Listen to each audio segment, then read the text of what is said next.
Damn, let me get the video queued up real quick. This is what we were talking about earlier, Hank. This is the one I was talking about. So this one has a little more to do with boys. And this topic is boys can't learn the same way. So I was just talking to my wife this evening, as a matter of fact, about this clip. And it's something that I have been saying. Most of y'all know that we have a problem with the overdiagnosis of boys with like ADHD, behavioral issues, sending them to the principal's office. And I think this lady kind of details it a little bit more clinically. So this is the next topic. Hold on for that. Can't learn the same way little girls learn at a very young age. And we're overdiagnosing little boys with behavioral problems and ADHD. And a lot of that has to do with forcing them into situations that are not good for them, meaning little boys have a lot of testosterone between the ages of 3 and 6, which means they need to run around a lot. And between learning, they need to have a lot of physical activity, and we're making them sit in circle time, and we're restraining them in a way that's causing them to feel a great deal of stress with very high levels of cortisol, which makes them seem distractible, and then they're diagnosed as being problems in the classroom. And we're really failing little boys. It's not that there's something wrong with them, there's something wrong with the way we teach them. Very interesting. Good God, that was that was the one for the day. That one been on my mind all day. All right, Luis, we're gonna go to you first, dog.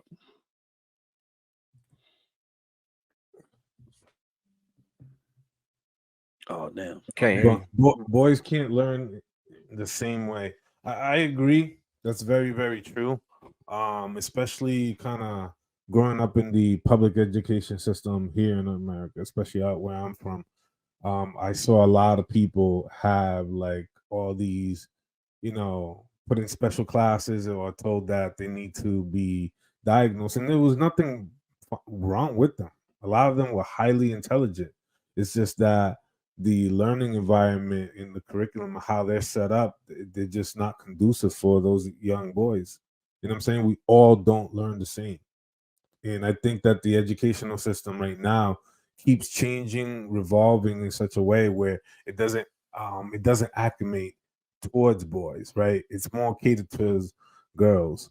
And I think that's where the question or the idea is, should we have an only all boys school? You know what I'm saying? And have an only all girls school, right? Because I think it would kind of leave room for the young girls to learn how they need to learn, but also structure a system where young boys can get that attention or that one-on-one or have that male presence there to kind of guide them, right? A lot of young boys are coming up in, single parent households or dysfunctional households. They don't have the support system that they might need.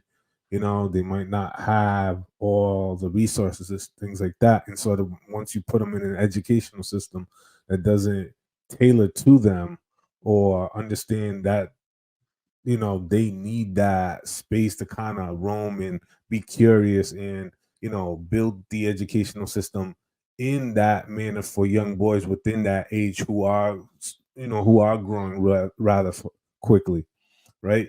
I think we're doing a disservice, and I think it shows up every single day. I believe strongly that in this country we are raising the most dangerous people in America based on how the educational system is set up, based on how the curriculums are tailored, and the absence of consideration for young boys who later will turn into young men. We're not letting them thrive in those environments. And I think that it shows up, and it has been showing up for many years. I mean, just look at it now. So that's all I got. All right, Marcus. Um, I think this, like Luis hinted on, I think this goes to the way the family system is set up, right? Because I think having a father in the home provides an example of what pushing through something you don't want to do looks like. So that example of being able to say, do I look like I'm very tired today? Do I look like, I would rather be here with you chilling, but I'm going to do what needs to be done for the family?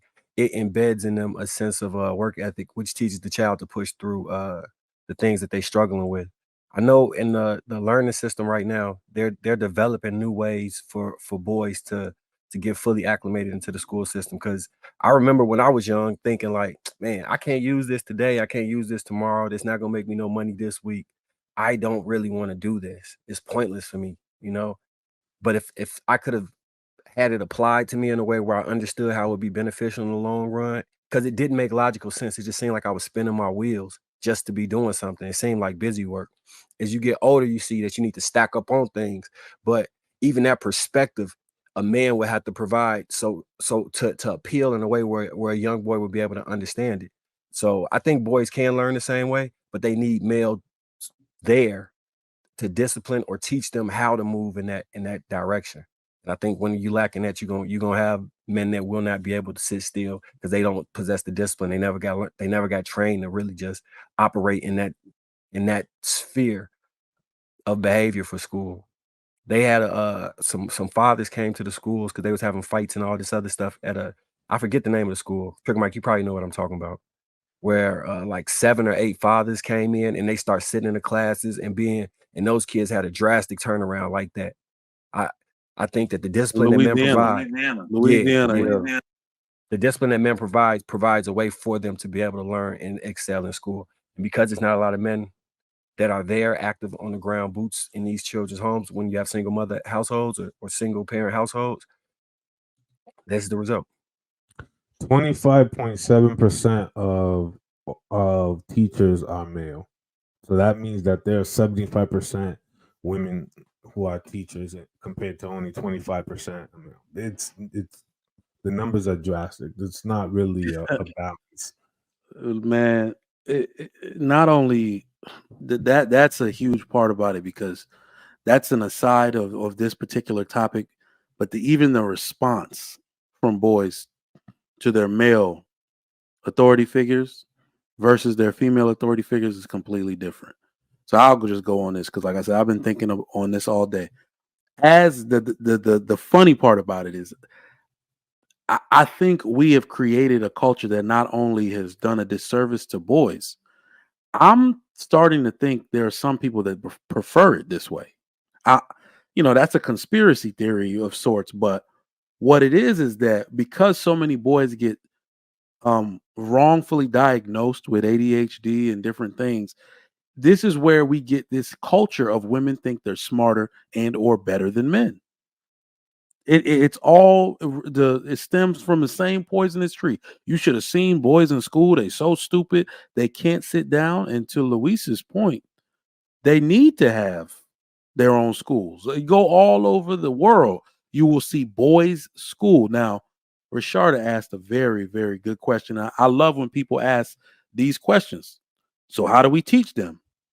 First off, men need a completely separate educational experience from girls. And here's how we teach them. Boys need excessive amounts of recess. Boys need to play to the point of exhaustion. As I was talking to my wife about this very topic, our daughter was laying on her legs. Our son was running around the couch. It was like 8:39, right before we had sound check. Run full speed. There's nothing wrong with that boy. But in a classroom with a female teacher that can't control him and may be annoyed because she argued with her husband all night the night before, he might have ADHD and maybe she needs to send him to the school nurse or to the doctor a couple more times to have him assessed. There's nothing wrong with that boy. He has excessive amounts of testosterone, adrenaline running through his body, and until he tires out, he doesn't need to stop. Now, I did go to kindergarten and a bit of first grade in Nigeria. And they take these type of things seriously to the point where they realize that boys don't even need to be inside. I had a bulk of my educational experience outside. If you want to teach boys math, don't really put a pen and paper in front of them. Tell them to go outside and take 10 rocks and go run all the way over there and go put them down. Now run back over there and get me 3. How many rocks we got left? It is the same education. We should just teach it to boys differently. All right. We get to play while we learn. Very few American institutions even know how to start to do that correctly. So that's where we need to change it first.